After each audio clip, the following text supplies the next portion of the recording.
Introducción. Guardaos, tierras antiguas, vuestra pompa legendaria, exclama ella, dadme a vuestros rendidos, a vuestros desdichados, a vuestras hacinadas muchinumbres que anhelan respirar en libertad. Enviadme a estos, los desamparados, los que por la tempestad son azotados. Yo alzo mi antorcha junto al pueblo dorado.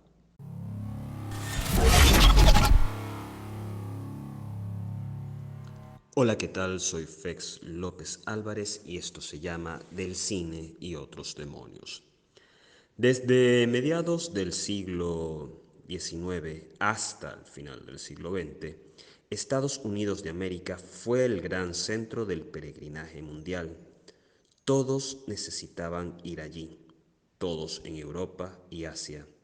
Para nosotros en Latam, ese periodo inició en los años 50 y fue mucho menos romántico, aunque igual de idealizado, que el de los hermanos escandinavos, eslavos o latinos del Mediterráneo que veían en América, en especial a New York, puerto del Nuevo Mundo, como la única forma de esperanza en sus vidas.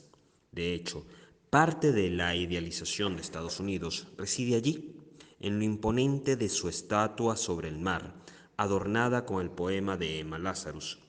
Incluso hoy resulta imponente en su concepto, ya sea en un video de sentimiento muerto o en un caso súper banal, como una fotografía que una amiga atria austral me envió en estos días.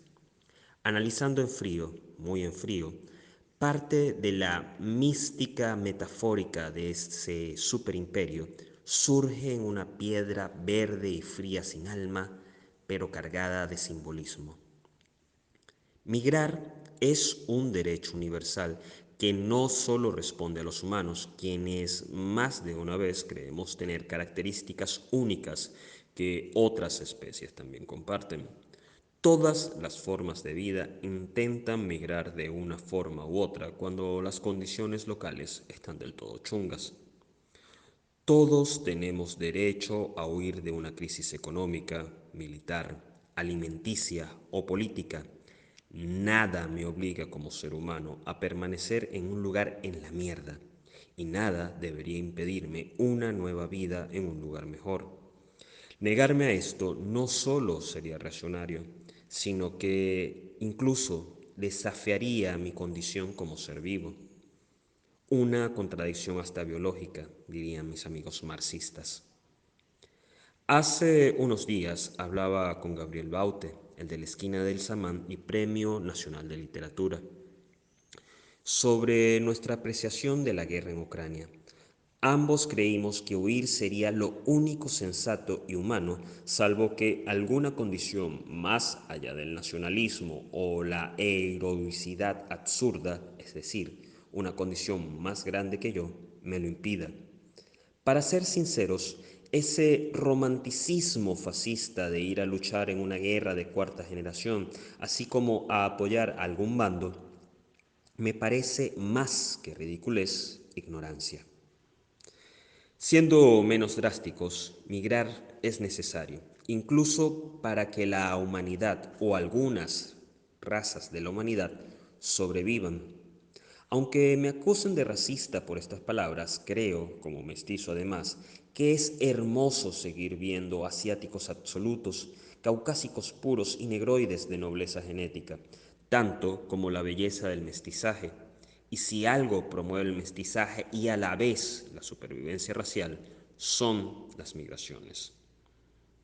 El cine, que bebe de toda la cultura humana, ha tomado bastante del tema de los migrantes, en especial en Estados Unidos, un país compuesto y construido por extranjeros. West Side History, In the Highlights, La lista de Schindler, Pandillas de Nueva York, Cómo te amo película, El violinista en el tejado, El padrino o hasta Scarface, ambas versiones, tiene como forma narrativa la migración humana. Hasta Titanic va de esto. Y algo muy común en este tipo de cine es que colabora a la mistificación de la migración. La europea, claro. Los de este lado del charco y los asiáticos somos poco más que parias y esclavos asalariados. 1899 de Baron von Oder coge también de ese palo, aunque no pareciera en algún momento, os juro por Chaplin que va de ese palo.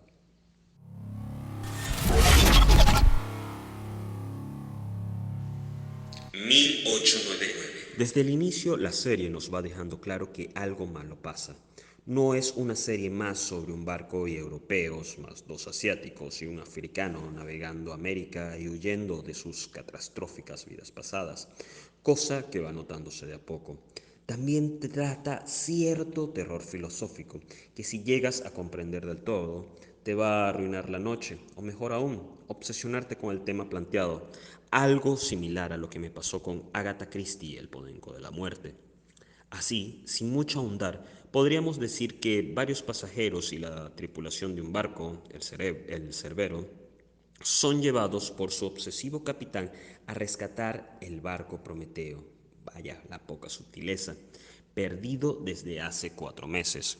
El capitán, tras una discusión con su tripulación, los pasajeros, junto a Oleg, un carbonero polaco, Ramiro, un supuesto sacerdote español, Sharon, un policiante africano, y Maura, que no es solo protagonista, sino tal vez antagonista, es médico y también psiquiatra, se internan en el barco perdido, también abandonado, y por el que parecen haber pasado mucho más que 4 meses. Un barco exactamente igual al Cerbero, lleno de recuerdos y que además es una metáfora extraordinaria del cerebro humano y del infierno. Justo allí, en esa caverna, se encuentra encerrado un niño que dista aún más de los 4 meses y de los estragos del Prometeo, un chico en perfectas condiciones de salud y que parece sacado de una pesadilla de Edgar Allan Poe. Mientras eso pasa, Daniel, otro protagonista, se cuela al Cerbero desde el Prometeo, confundiéndonos hasta lo absurdo, muy a pesar de ir dejando pistas por doquier, como el bicho que le permite hacer cosas aparentemente sobrenaturales. De a poco, nos vamos metiendo en más recuerdos y entendiendo menos cosas aún, y es que solo logramos comprender estas al final de la temporada. El Cerbero, cargado de simbología, parece incluso un arca de Noé europea que durante minutos, quizás horas, me hizo pensar que todo se trataba de un terrible experimento psiquiátrico del padre de Maura, a quien siempre se nos presenta como el villano de la historia, ya que la perspectiva de la serie o la narrativa es tan absoluta que incluso un espectador crítico puede confundirse y sentirse agobiado ante tan pasmosa realidad mostrada. La serie te puede hacer creer que va de psiquiatría sádica, teniendo en cuenta que el supuesto viaje se da en la edad dorada del psicoanálisis, un año antes además de la publicación del libro más mítico de Freud. O tal vez se trate de una secta pseudocientífica o del Triángulo de las Bermudas o algo sobrenatural en el chico. El asunto es que todas esas conjeturas están equivocadas y a la vez no. El grito constante de "Wake up" parece más bien una nota cínica a los espectadores que a los personajes anclados en sus pasados. Para hacernos más preguntas, Ada, la única niña a bordo, única, en un barco de migrantes, muere sin explicación alguna, y su hermana mayor, Zoe, la única mujer embarazada, enorme pista argumental, es venerada como una virgen católica de la que incluso dicen porta al Hijo de Dios en su vientre. La serie también refleja algunos problemas abismales y eternos a la sociedad: la prostitución como negocio de explotación del hombre por el hombre, la división de clases sociales, la condena a la homosexualidad, el fanatismo religiosos, entre otros factores. Cuando ésta se hace más confusa, estalla un motín que pretende continuar el viaje a Nueva York, que fue cancelado, y asesinar al niño rescatado. La rebelión es exitosa. Los amotinados toman el barco e incluso logran arrojar al niño de la nave. Más gente muere de forma inexplicable. Jerón y Oleg, únicos africanos y polacos, dos marginados de dos pueblos marginados, traban lo que se entiende como la amistad de los outcasts. Ambos escapan de sus captores y se unen a la pequeña resistencia atrincherada en el comedor, el mismo que nos regaló una aterradora escena donde todos los personajes toman té al mismo tiempo. Y al mismo lugar donde fue encerrado en el Prometeo, aparece con una pirámide negra en la mano el niño que había sido asediado menos de un día antes. Confusión plena. A Maura le disparan, pero el tiempo se detiene, como mi incapacidad de pensar, y una tonada hipnotiza a los pasajeros del Cerbero, entre los cuales, por cierto, están representados por pasajeros comunes Edgar Allan Poe, Lovecraft y Stevenson. También debe haber algún escritor alemán de terror, pero mis conocimientos no llegan tan lejos. Mientras todo esto pasa, el niño que ahora sabemos se llama Elliot y es hijo de Daniel y Maura, se mueve a través de distintos niveles dimensionales dentro del barco que se conectan por trampillas en las habitaciones, técnica literaria súper antigua para relacionar la mente humana con una habitación, técnica que magnificó Robert Bloch en Psicosis. Todo va girando en torno a un aparente experimento psiquiátrico que llama al suicidio en masa, practicado por los pasajeros inconscientes que se arrojan por la borda. Una vez más, la potencia de lo que vemos no nos permite pensar. Y, recordándome mucho a Shingeki no Kyoji, se revela sin mucho adorno narrativo que todo es una simulación informática, logrando entonces el desequilibrio absoluto del espectador.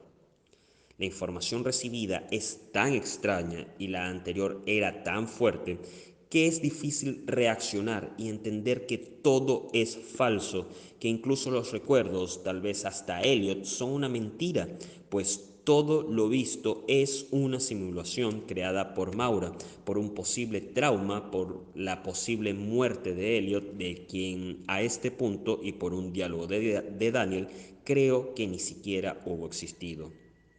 Ya al final, cuando la simulación está por reiniciar, Daniel logra expandir un virus para despertar a Maura, que descubre que Ciaran, su hermano, no solo controla la simulación, sino también al verdadero Prometeo, una nave espacial en el no muy lejano 2099.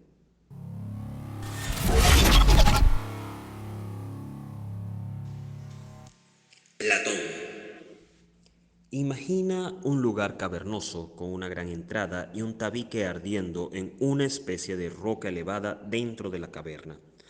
La luz se expande por el lugar. Allí hay unos hombres atados de piernas y manos desde la infancia. Solo pueden mirar al frente. Entre ellos y la fogata hay una pared.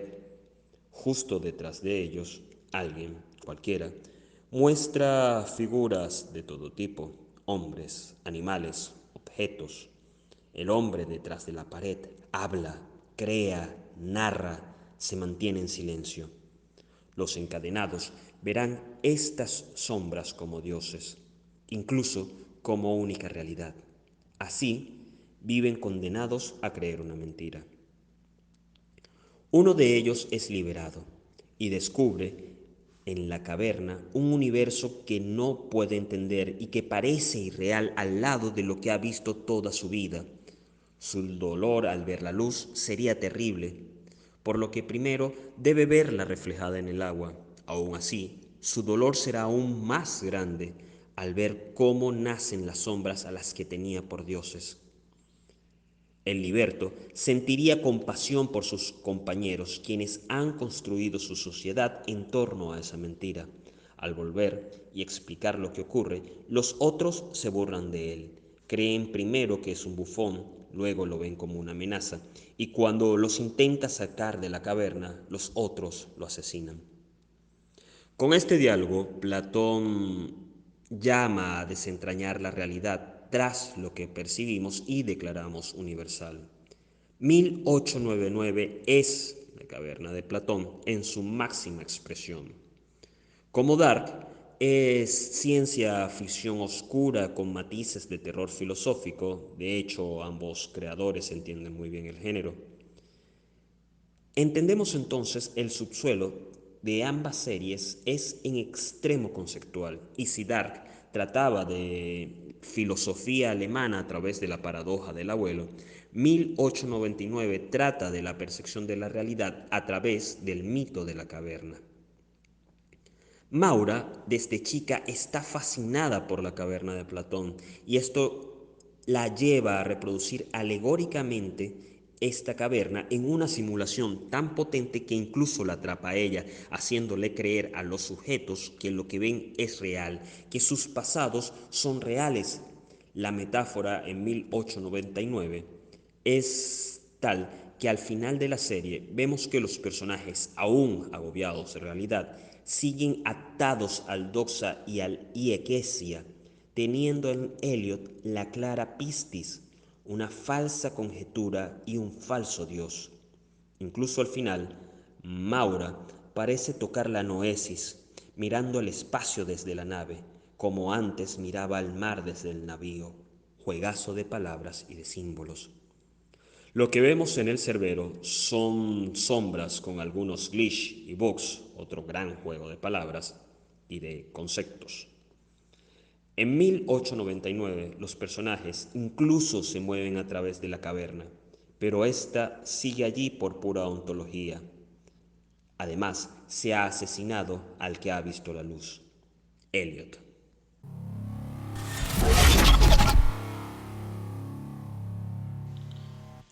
Cancelación. Netflix no es una secta de caridad, tampoco es una empresa noble, ninguna lo es.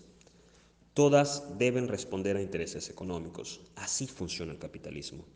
Lamentablemente, mucho además, no veremos, al menos no tan pronto como nos gustaría, el desenlace de 1899. Las injustas acusaciones de plagio, los muy elevados costos de producción y lo lento del consumo de la serie obligaron a la productora a cometer un crimen.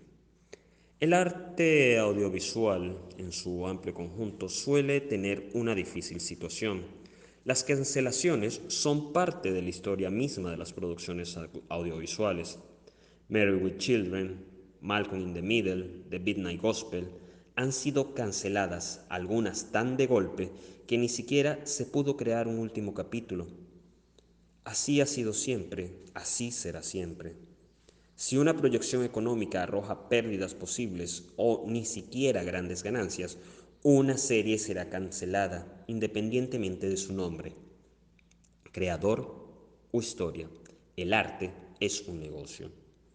El objetivo de este ensayo no es navegar en ese océano, porque en parte también quiero iniciar un negocio a partir de aquí.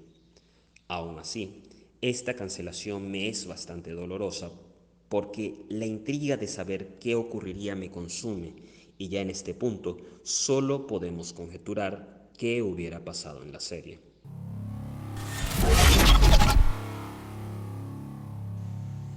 Teoría propia. La caverna de Platón es el eje en el que rueda toda la historia de 1899, por lo cual es posible que nada de lo que vimos en los recuerdos de los personajes, posiblemente manipulados, y ni siquiera el despertar de Maura o lo que creímos fue nuestro despertar como espectadores, sea real.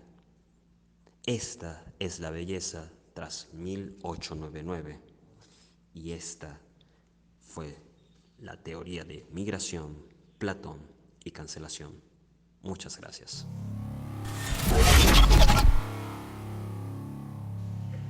Conclusión. De chico solía pensar que una mañana cualquiera despertaría siendo otra persona con una vida completamente distinta a la que había vivido, pues lo que había vivido en realidad era alguna especie de sueño muy profundo y muy largo. Ya un poco mayor, olvidé esa extraña conjetura, pero empecé a temer a los extraterrestres. Imaginaba, pues vivía en una zona elevada de mi ciudad natal, que una noche cualquiera los aliens estarían en el balcón de mi edificio, dispuestos a secuestrarme y llevarme lejos. Ambas historias, enteramente hilarantes, dan pie a algo mucho más complejo. ¿Qué es real? Podríamos decir que es aquello que realmente existe y se desarrolla. Lo real contiene en sí mismo su propia esencia y sus propias leyes, así como los resultados de su propia acción y el desarrollo de ésta. Tal realidad es una realidad enteramente objetiva en toda su extensión. La realidad se distingue no sólo de todo lo aparente, imaginario o fantástico, sino que además es lo que solamente es lógico, aunque esto último sea por completo justo. También se diferencia de todo lo que solo es posible y todo lo que es probable, aunque aún esto no exista. En pocas palabras, la realidad es una idea filosófica usada para designar al mundo como la totalidad de las cosas reales. Pero un concepto tan vago y a la vez tan amplio presenta problemas o contradicciones que escapan de la filosofía y nada entre el psicoanálisis y la física. Por ejemplo, nos encontramos con lo real como opuesto a lo aparente, en lo que lo aparente también puede ser real. Otra forma de realidad es real como actualidad en el sentido de la existencia, para la cual los modos del ser pueden ser reales. Por ejemplo, el ser como una posibilidad, el ser como una imposibilidad. Existe también lo real como actualidad en sentido de la efectividad.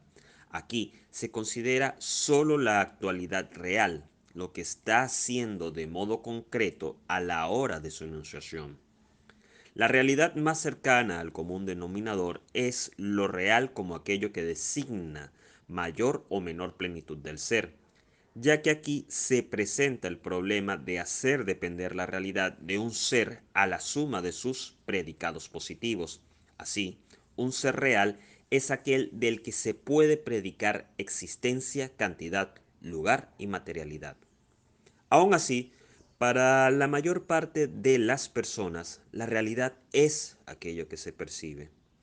En mis días más oscuros, cuando abusaba de drogas y alcohol, llegó a mi vida una cita que me acompaña hasta hoy.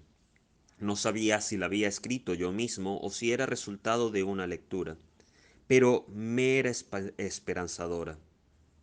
Inyectarse fantasía a diario para no morir de realidad. Es una manera hasta poética de escapar de la asfixiante realidad percibida. Sin embargo, la fortaleza de la realidad puede aplastar toda la poética de lo posible.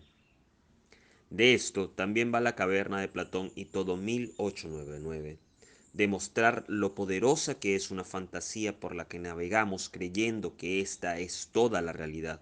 Pero, cuando la realidad real se presenta, imponente y absoluta, es capaz de dejarnos ciegos como el mismo sol.